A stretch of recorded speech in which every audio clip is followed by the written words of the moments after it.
তিনি হাসলেও সুন্দর, তিনি কাঁদলেও সুন্দর, তিনি হাঁটলেও সুন্দর, তিনি বসলেও সুন্দর, তিনি কথা বললেও সুন্দর, তিনি চুপ থাকলেও সুন্দর।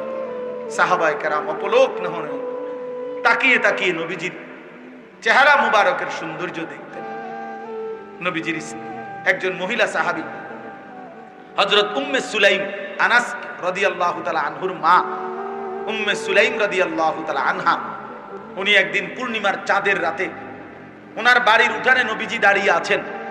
এই অবস্থায় পূর্ণিমার চাঁদ একবার নবীজি সাল্লাল্লাহু আলাইহি সাল্লামের চেহারা মুবারক একবার দেখতেছিলেন, একবার উপরে একবার নিচে। আল্লাহ নবী সাল্লাল্লাহু আলাইহি ওয়াসাল্লাম বললেন, উম্মে সুলাইম তুমি কি দেখছো? তখন তিনি বললেন, ইয়া রাসূলুল্লাহ, আল্লাহর কসম আমি দেখছিলাম পূর্ণিমার ওই চাঁদ বেশি সুন্দর নাকি আপনার চেহারা মুবারক বেশি সুন্দর। ফাওয়াল্লাহি লা আনতা আহসানু ইলাইয়া মিনাল কামার, আল্লাহর কসম আমি সিদ্ধান্ত দিলাম আপনি আমার কাছে আকাশের ওই পূর্ণিমার চাঁদের চাইতেও অনেক বেশি সুন্দর, অনেক বেশি সুন্দর। আপনি সুন্দর, আপনি অনেক সুন্দর। এক সাহাবীকে জিজ্ঞেস করছে, আপনি বলেন তো নবীজি কেমন ছিলেন? তিনি বললেন, আমি বলই শোনো, নবীজি ছিলেন এমন যাকে একবার দেখলে আবার দেখতে মন চায়, দ্বিতীয়বার দেখলে প্রথমবারের চাইতে আরো সুন্দর মনে হয়। যত তারে দেখি, যত তারে দেখতাম, ততই প্রতিবার আগের বারের চাইতে আরো বেশি সুন্দর, নতুন নতুন মনে হতো। আরেক সাহাবীকে বলছে, আপনি বলেন নবীজি কেমন ছিলেন? ওই সাহাবী বলছেন কাসিমুল ওয়াজহ। তিনি বলেন, শুনো, নবীজি সাল্লাল্লাহু আলাইহি সাল্লাম এমন ছিলেন যার প্রত্যেকটা অঙ্গ আলাদা আলাদা যদি দেখো তাইলেও সবচেয়ে শ্রেষ্ঠ সুন্দর, আবার সারা দেহ মোবারক একসাথে দেখলেও সবচেয়ে শ্রেষ্ঠ সুন্দর।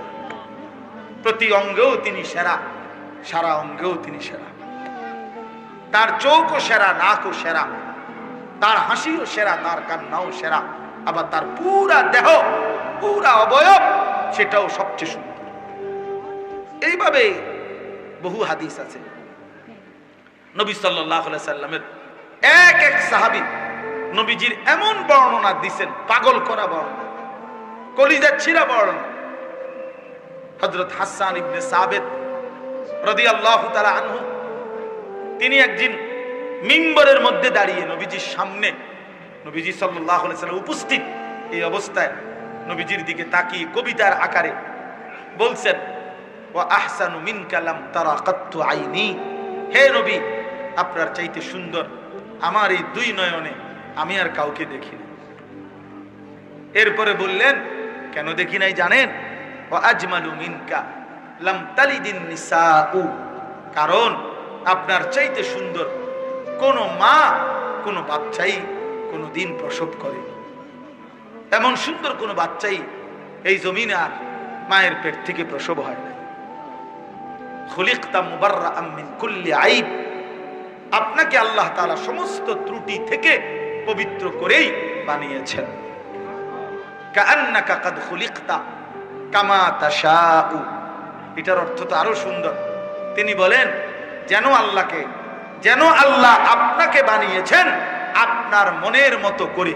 এই কথার দুই অর্থ, হয় আল্লাহ নিজে মনের মতো করে আপনাকে সাজিয়েছেন, অথবা যেন আপনাকে সাথে নিয়েই আপনাকে সাজিয়েছেন। এত সুন্দর ছিল। এরকম কত বলবো সাহাবায়ে কেরামের বর্ণনা। সাহাবায়ে কেরাম কাছে থেকে নবীজিকে দেখছে। আমরা হাদিসে পড়ছি, বাবা নবীজি সাল্লাল্লাহু আলাইহি সাল্লামের চুল দাড়ি পাকছে, সাহাবীরা এইটা পর্যন্ত গুনে রাখছে যে নবীজি সাল্লাল্লাহু আলাইহি সাল্লামের ইন্তেকাল পর্যন্ত সর্বমোট 20টা চুল দাড়ি, 20টা গুনা গুনা পাকছে, সাদা হয়েছে। মানে কি নজর সাহাবীদের যে কয়টা চুল পাকছে। মুহাম্মদে আরবির সাহাবীরা এটা পর্যন্ত প্রিয়তমের গুনে গুনে রাখছে। এত নজর দিতেন, এত, এভাবে তাকায় থাকতেন, এভাবে তাকায় থাকতেন। এক এক বিন্দু, এক এক বিন্দু, এক এক নড়াচড়া সাহাবায়ে কেরাম জান দিয়ে অনুসরণ করতেন। আমরা হাদিসে পড়ছি হযরত আব্দুল্লাহ ইবনে ওমর রাদিয়াল্লাহু তাআলা আনহুমা তিনি মদিনা থেকে মক্কার উদ্দেশ্যে প্রতি বছর নবীজির ইন্তেকালের পরেও যখন হজে যাইতেন হজ করার জন্য, তো নবীজি সাল্লাল্লাহু আলাইহি সাল্লাম যে বছর মদিনা থেকে হজ করতে গেছিলেন মক্কায় নবীজির জীবনে, তখন উনি সাথে ছিলেন। তো উনি ওই বছর নবীজিকে দেখছে মদিনা থেকে মক্কায় হজ পর্যন্ত। নবীজি পথে কোথায় কোথায় থামছেন, ওযু ইস্তেঞ্জা করছেন, অপেক্ষা করছেন। কিতাবে আমরা নিজে পড়ছি এই সাহাবী আব্দুল্লাহ ইবনে ওমর মৃত্যু পর্যন্ত পরবর্তীতে যতবার হজ করছেন ততবারই নবীজি যেই যেই জায়গার মধ্যে থামতেন ওইখানে প্রয়োজন না থাকলেও ইস্তেঞ্জার জরুরত না হলেও তিনি অপেক্ষা করতেন। ওই রকম ভাবে কিছুক্ষণ অপেক্ষা করে এইভাবে থাইমা থাইমা নবীজির অনুসরণ করতে করতে করতে মক্কায় হজ করার জন্য যাইতেন। এই ছিল সাহাবীদের অনুসরণ। ভাইয়া কথা বললেন না ভাই, মোবাইলটা নিয়ে একটা মিনিট মোবাইলটা নামায় রাখেন, আপনাদের হাতের মোবাইল এমনি শুনেন দোস্ত, শুধু ওয়াজ না। ভাইয়া আমি বারবার বলি ভাই, বয়ান তো আলহামদুলিল্লাহ প্রতিদিন হয়, হচ্ছে। দোস্ত আমার প্রতিটা মাহফিলের ইন্তেজামের মধ্যে কষ্ট আছে রে ভাই। একটা একটা করে টাকা উঠায়, দুইটা দুইটা টাকা উঠায়, পাঁচটা টাকা দেয়, কেউ 10টা টাকা দেয়, কেউ প্রত্যাখ্যানও করে, আচ্ছা পরে আইয়েন, ঘুরে আইয়েন, অন্যায়, আচ্ছা দিমু তো আমি কি জায়গা নি, ঠিক কিনা বলেন না? কত জাতের, কত রঙের, কত সময় লজ্জা পাইতে হয়, শরমও তো পাইতে হয়। এত কষ্টের আয়োজন, অনেক ঘাম, অনেক মেহনত, অনেক পেরেশানি, অনেক ফিকির, অনেক কিছু মিলাইলে একটা মাহফিল, অনেক কিছু। এর মাকসাদ তো বাপ কলিজার মধ্যে একটু অনুভূতি জাগা। শুধুই কিছু মস্কারি করলাম, ঠাট্টা করলাম, কিছুক্ষণ তামসা করলাম, হই হুল্লুর করলাম, বুট বাদাম খাইলাম, মোবাইলে কয়টা ছবি উঠাইলাম, টাং ফাং করলাম, শেষ 2 লাখ টাকা। মনে করেন কিন্তু এই 2 লাখ টাকা তো এক মুডের 2 লাখ টাকা না, কতশো মানুষের টাকা এটা দিত। ওই মানুষগুলো তো আল্লাহর কথা, আখিরাতের কথার জন্য দিছিলেন। এই জন্য আমি সব সময় এটাকে খুব আমানত মনে করি, খুব ভাবি। এক একটা মাহফিলের পিছনে অসংখ্য মানুষের অনুদান, আন্তরিকতা, ভালোবাসা এটার মধ্যে আছে। এই জন্য এটারে খামখেয়ালি মনে করেন, বুঝতে শিখেন। একটা মাথা আমি সব সময় বলি ভাইয়া, ছেলেদেরকে বলি, যুবক ভাই আপনাদেরকেও, চোখ বন্ধ করলেই ঝড় থামে না দোস্ত আমার। মানে আপনি যদি বলেন আমি চোখ বন্ধ রাখছি, আমি তুফান দেখছি না, ঝড় দেখি নাই আমি, তাই বলে ঝড় থামবে না। তার মানে আপনি মাথা নোয়া ফেললেই, আপনি যদি বলেন আমি খেয়াল করলাম না আর কি, হুজুরের কথা পাত্তা দিলাম না আর কি, ওলামায়ে কেরামের কথা গুরুত্ব দিলাম না আর কি, খোদার কসম বন্ধু, এই কারণে আখিরাতের বিচার, কবরের শাস্তি বন্ধ হবে। হ্যাঁ, চালাক মনে করেন না নিজের, চালাক মনে করেন। মুরব্বীদেরকেও বলি, জওয়ানদেরকেও বলি, চালাক মনে করেন না কেউ কাউ। বাদ দুগা ঠিক মতো খাইতে হলে নিজের বুদ্ধিমান ভাববেন না। হ্যাঁ, 3 ফুট বিদেশ, আর কি তা আপনার সমস্যা কি? সাধুয়ানে গপ মারে, বিড়ি খায়, বন দিয়া চা দিয়া ভিজাইয়া খায়। বাহ, গপ কি! এক একজন গপের ছুটে দোহানের বাকি মানুষ কাঁপে। উনি বিশাল বেটা, সফল উনি, ওনার 3 ফুট বিদেশ, বাইক বিল্ডিং করে ফেলেছে, ফার্নিচার সব কিনা হয়ে গেছে, বাজার সদাই করে আরামসে খাইতেছে। মাশাআল্লাহ, মানে চাচার ফুর্তি। দুনিয়াতে যে জন্য আসছিলাম, আমার দুনিয়াতে আসা সার্থক। আসছিলাম 3টা ফুট বিদেশ পাঠাইতাম, আল্লাহর রহমতে 10 জনের দোয়ায় ফুট বিদেশ পাঠাইছি, মেয়েগুলারে বিয়া দিছি, বাইক বিল্ডিং করছি, নিমসারের লগে কত জায়গা লইছি, ব্যাংকেও আল্লাহর রহমতে কয়টা টাকা তুলছি। বাহ, কামিয়াব চাচা, আমনে কামিয়াব, আমনে সাইডে গেছে, উনি কামিয়াব। উনি এখন মানে ওনার ভাবসাব এমন, আমার আর কোনো কাজ নাই পৃথিবীতে, আমি আসছি যে উদ্দেশ্যে দুনিয়ায়, আমার দুনিয়া অর্জন হয়ে গেছে। নাউজুবিল্লাহ, না রে বাপ, যদি জিজ্ঞাসা করি ছেলেগুলো নামাজ পড়ে তো? ছেলের বউরা পর্দা করে তো? মেয়েগুলো পর্দা করে তো? স্ত্রী পর্দানশীল? আপনার ফ্যামিলির মানুষ যতজন সকলে আল্লাহর কোরআন পড়তে পারে তো? ফজরের নামাজ সবাই পড়ে তো? এটা হিসাব দেন, এটা হিসাব দেন। আল মালু ওয়াল বানুন জিনাতুল হায়াতিদ দুনিয়া।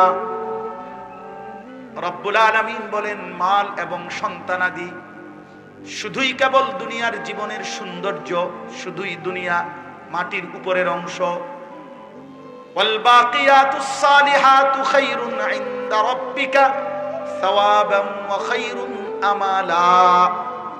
আল্লাহ বলে, যদি বান্দা আখিরাত আর পরকাল থেকে কোনো প্রতিদান পেতে চাও, আমি আল্লাহর কাছে কিছু যদি আশা করো, তাইলে সেটা কেবল as-salihat, নেক আমল, বন্দিগি দেখাও,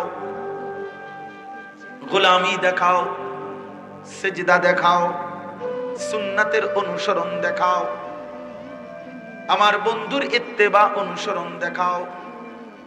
এইটা হলো সফলতা।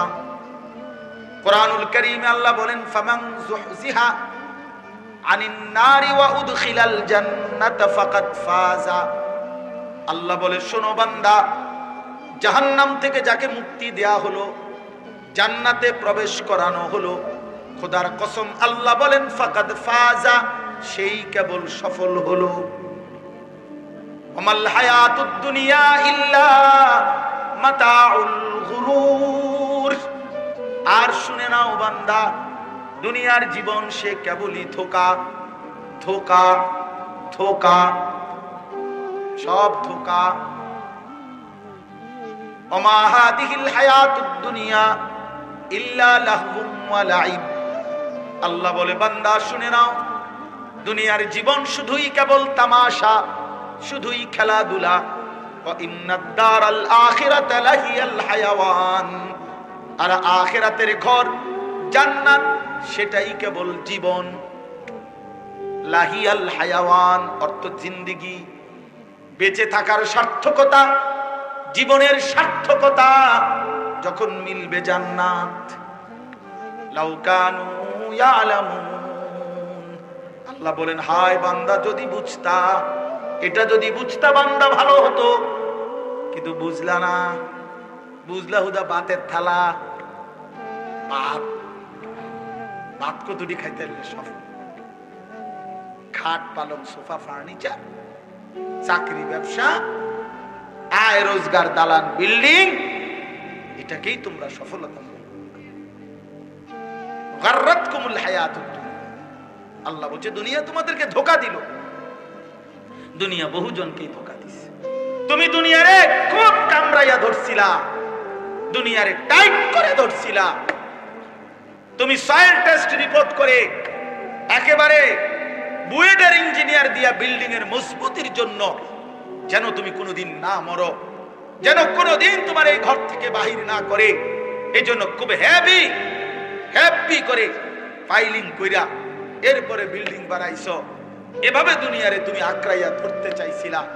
দুনিয়া সত্যি সত্যি একদিন একটা লাথি মাইরা তোমারে কবরে ফেলাইয়া দিয়া বলবে, বেঈমান, আমি যদি থাকতে দিতাম তাহলে তো তোর দাদারেও থাকতে দিতাম, তোর বাফারও থাকতে দিতাম, তোর পূর্বপুরুষকেও থাকতে দিতাম। আমি কাউকে থাকতে দেই নাই, কেউ মরতেও চায় নাই, তোরে থাকতে দেব কেন? বেঈমান, কে তোরে বোকা বানাইলো? কে তোরে ধোকা দিল? তুই কেন আমারে আঁকড়াইয়া ধরলি? দুনিয়া তুই জানো না আমি এখানে কাউরে থাকতে দেই না? আমার দাদা মরলো কেন? বেকুবা ছিল এই কারণে। হ্যাঁ, কথা বলেন না কেন মিয়া? আমার দাদা মরলো কেন? বেকুবা ছিল দেখে নাকি? আমার বাপ মরলো কেন? বেউকুফা ছিল এই কারণে না? আমনে সালাক, আমনে মরতেন না, মরতেন না। যুবক, তোমার জওয়ানি শেষ হইতো না। তুমি কি ভাবছো এই সব সময় শরীর এরকম টান টান সুঠাম মজবুত দেহ থাকবে না? এমন হবে না আর কোনোদিন।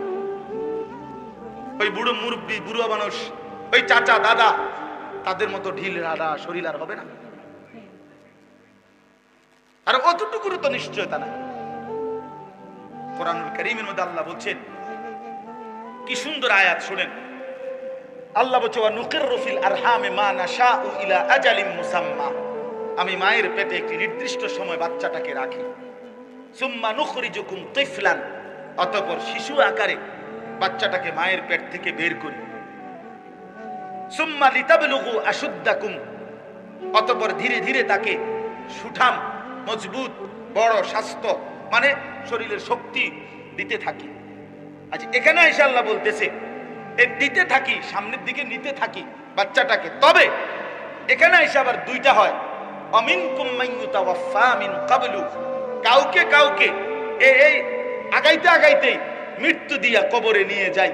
আর অমিনকুম মান ইউরাদ্দু ইলা আরযালিল উমর, আর কাউকে কাউকে চূড়ান্ত বৃদ্ধ একবারে দুর্বল বুড়া পর্যন্ত নিয়ে যায়, কিন্তু সবাইকে না, সমান ভাবে না। আমার দাদা বুড়ো হয়েছে দেখা আমি বুড়ো হব তার কোনো নিশ্চয়তা আল্লাহ বলছেন। এই জন্য সব জওয়ান বুড়া হয় না। একজন বিশ্ববিখ্যাত বুজুর্গ ছিলেন হযরত হাসান বসরি রহমাতুল্লাহ আলাইহি। তিনি একদিন যুবকদেরকে লক্ষ্য করে বলছিলেন, ইয়া মাশারাশ শাবাব, যুবক ভাইরাও শোনো। তিনি বলছেন, হে নওজওয়ানরা শোনো, ইন্নাজ যারআ কাদ তুদরিকুহুল আহাতু ক্বাবলা আন ইয়াবলুগা। উনি বলছে বহু ধান, বহু ফসল, বহু ফুল পরিপক্ক হওয়ার আগেই, পূর্ণতায় পৌঁছবার আগেই রোগ ব্যাধি, জীবাণু ইত্যাদি কিছুর কারণে ঝরে যায়। মনে রেখো, ঝরে পড়ে। এক গাছের মধ্যে যত মুকুল ধরে তত পরিমাণ আম হয় না, হয় কি ভাইয়া? তো এটাই উনি বুঝাই, এটাই উনি বুঝাই। মানুষ যে পরিমাণ ধান লাগায় ওই পরিমাণ ফসল উঠে না, উঠে ফসল না। এই জন্য তিনি বলছেন, যুবক ধোঁকা খাইও না। আবার মুরব্বীদেরকে বলছেন, ইয়া মাশারা শুয়ুখ, হে মুরব্বী বৃদ্ধগণ, হে বুড়োগণ। কি বললেন? উনি প্রশ্ন করছে বয়স্কদেরকে, যে প্রশ্ন করছেন, মা ইউনতাজারু বিযারঈ ইযা বালাগা, কয় যে কোন ধান যদি পাইকা যায়, বলেন তো আর কাজ কি বাকি থাকে? জিজ্ঞাসা করছেন হাসান বসরি রহমাতুল্লাহ। বয়স্ক লোককে বলছে, বয়স্কদেরকে, যে ধান যখন পাইকা যায় তখন আর বাকি থাকে কি? অন্ত কি বাকি থাকে? কথা বলেন না, কি বাকি? হ্যাঁ, ক্বালু আল হাসাদ। তো কিতাবে আছে যে ওই মুরব্বীরা, বয়স্করা বলল যে আর কাটাটা বাকি থাকে। তিনি বললেন, ঠিক, আপনারা বয়স্ক, আপনাদের আর মরণটা বাকি, আর মরণটা বাকি, কাটাটা বাকি। কাজেই আপনারাও হায়াত কাজে লাগান। যুবক, আপনিও হায়াত কাজে লাগান। আপনাদের কাছে আমি অনুরোধ করছি, আমার এই আয়াতের মূল বক্তব্য এই কথাটাই। আল্লাহ তাআলা বলছেন, বান্দা এবার আয়াতের মধ্যে আসেন, ইন কুনতুম তুহিব্বুনাল্লাহ, যদি তোমরা আল্লাহকে ভালোবাসতে চাও। এই কথার আগে একটু ব্যাখ্যা করেন। এক মুমিন, এক মুসলমান, আমরা যারা এখানে বসছি আলহামদুলিল্লাহ, আমরা সবাই নিজেকে মুমিন পরিচয় দেই কিনা? কথা বলেন না কেন? সবাই বলি তো না? এক মুমিন, এক ঈমানদার যে নিজেকে মুমিন পরিচয় দেয়, কোরআনুল কারীমের মধ্যে আছে, আল্লাহ তাআলা বলছেন, সেই মুমিনের নিকটে, সেই ঈমানদারের কাছে সবচেয়ে প্রিয় জন, সর্বোচ্চ ভালোবাসার জন হবে আল্লাহ। কে? মুমিনের প্রথম ভালোবাসা আল্লাহর প্রতি। মুমিনের প্রথম ভালোবাসা কার প্রতি? আবার বলেন, কার প্রতি? এটা কোরআনের আয়াত, কোনো ঠেলাঠেলির কিছু নেই, ডাকাডাকির কিছু নেই, সরাসরি কোরআনের আয়াত। ওয়াল্লাযীনা আমানু আশাদ্দু হুব্বান লিল্লাহ, সাফ আয়াত। আল্লাহ তাআলা বলেন, যারা ঈমানদার, ও ভাই কথা বলো না, ছেলে, ওই বেটা সামনে দাঁড়াইয়া কথা বলো কেন? তুমি আরো দূরে যাইয়া কথা কইতারো না? হ্যাঁ যাও, তোমার কথা বাকি থাকলে আরো দূরে যাও মিয়া, মেইন রোডে অনেক জায়গা আছে মিয়া।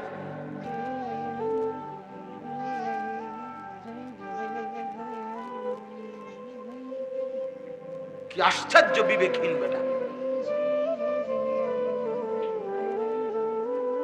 কতক্ষণ ধরে দেখেন কাবজাব করতে আছে। এই যে এতক্ষণের এতগুলো আওয়াজ এখান থেকে হয়েছে না, এই যে এখন মনে ঠান্ডা, কি অর্থ আছে এটা? তুমি ওখানে বুট বাদামের দোকানে কত ফালতু মানুষ ঘুরতে আছে, ওনে না ঘুরবা গিয়া? এটা তো জীবনের নিয়মে, আমরা তো প্রতিনিয়ত বুঝি এটা। আসমানওয়ালার ফয়সালা ছাড়া এই কলিজার ভিতরে একটি শব্দ ঢোকেও না, এই জবান একটি কথা বলতেও পারে না। আলো পাবে কে? রবের ফয়সালা যার উপরে সে। গন্তব্যের সন্ধান পাবে কে? আখিরাতের মঞ্জিল খুঁজে পাবে সে। রব্বে করিম ফয়সালা করবেন যার জন্য। এটা শুধুই আল্লাহর ফয়সালা।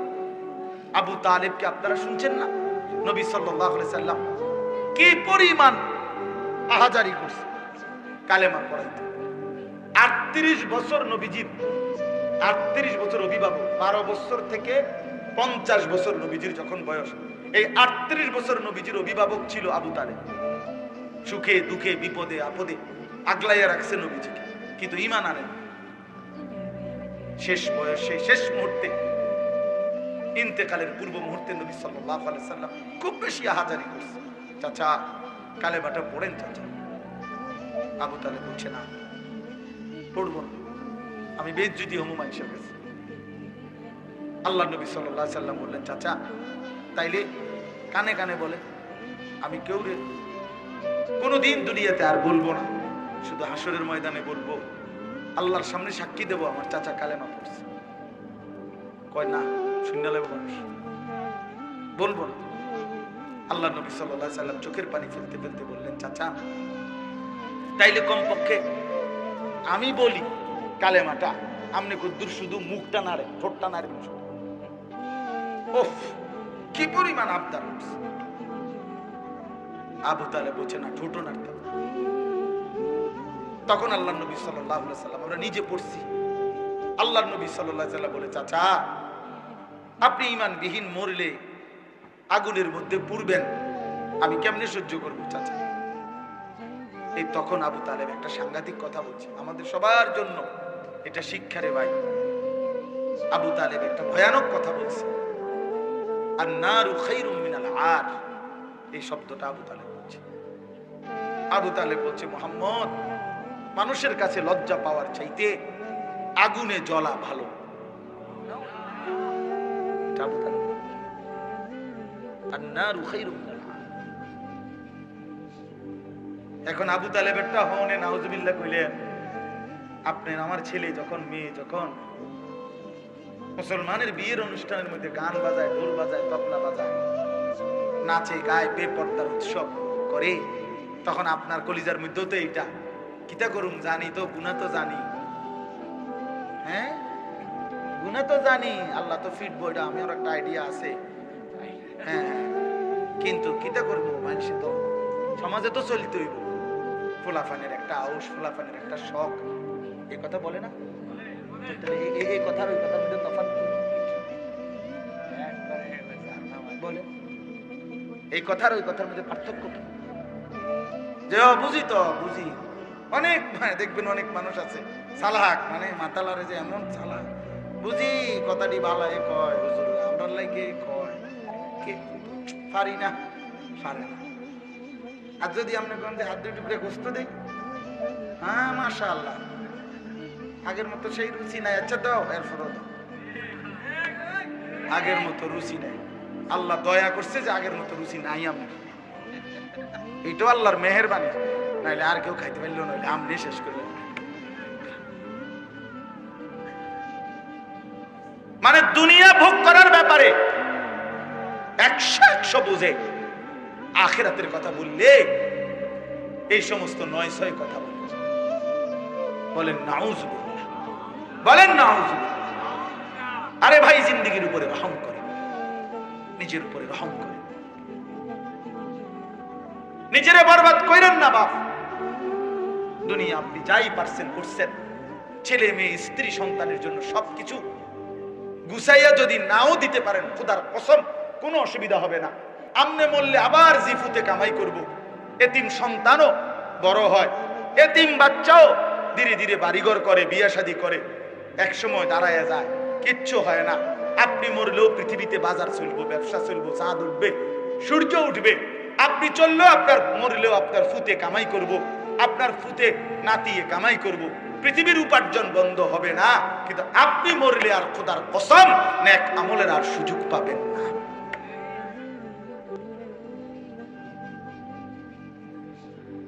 খামখেয়ালি করেন না, খামখেয়ালি করেন, চালাক মনে করেন না নিজেরা। সবাইকে বলি, আমাকেও বলি, ফিকির চাই বাবা। কেন আল্লাহকে নারাজ করবেন? কেন রাসূলুল্লাহ সাল্লাল্লাহু আলাইহি ওয়াসাল্লামের সুন্নাত মানবেন না কেন? এই জন্য আল্লাহ তাআলা বলেন, একজন মুমিনের সবচেয়ে বেশি ভালোবাসা কার প্রতি? আল্লাহ। বলেন না কার প্রতি? তাহলে আল্লাহ বলেন, ইন কুনতুম তুহিব্বুন আল্লাহ, যদি আল্লাহকে ভালোবাসতে চাও। এখন আল্লাহকে ভালোবাসা আমাদের দায়িত্ব কিনা? কথা বলেন না, দায়িত্ব কিনা? হ্যাঁ, এটা তো আল্লাহর দাবি, আল্লাহর চাওয়া এটা, যে ঈমানদার মানে আমাকে সবচেয়ে বেশি ভালোবাসবে, আমাকেই ভালোবাসবে, আমাকেই ভালোবাসবে। কোরআনে আছে, আল্লাহ বলেন আমি কেমন বান্দা চাই? আল্লাহ বলেন ইউহিব্বুহুম ওয়া ইউহিব্বুনা, আমি এমন ঈমানদার চাই যারা আমাকে ভালোবাসবে, আমিও যাদেরকে ভালোবাসবো।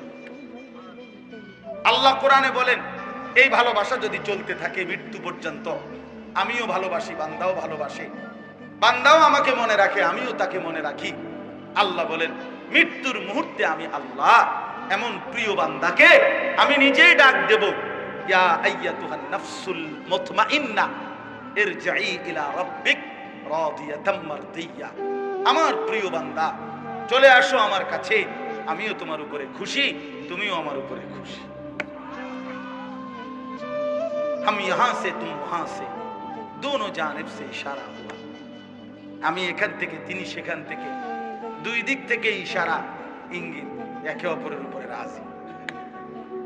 বান্দা বলে আল্লাহ আমি আপনার উপরে রাজি, আল্লাহ তাআলাও বলে বান্দা আমিও তোর উপরে রাজি।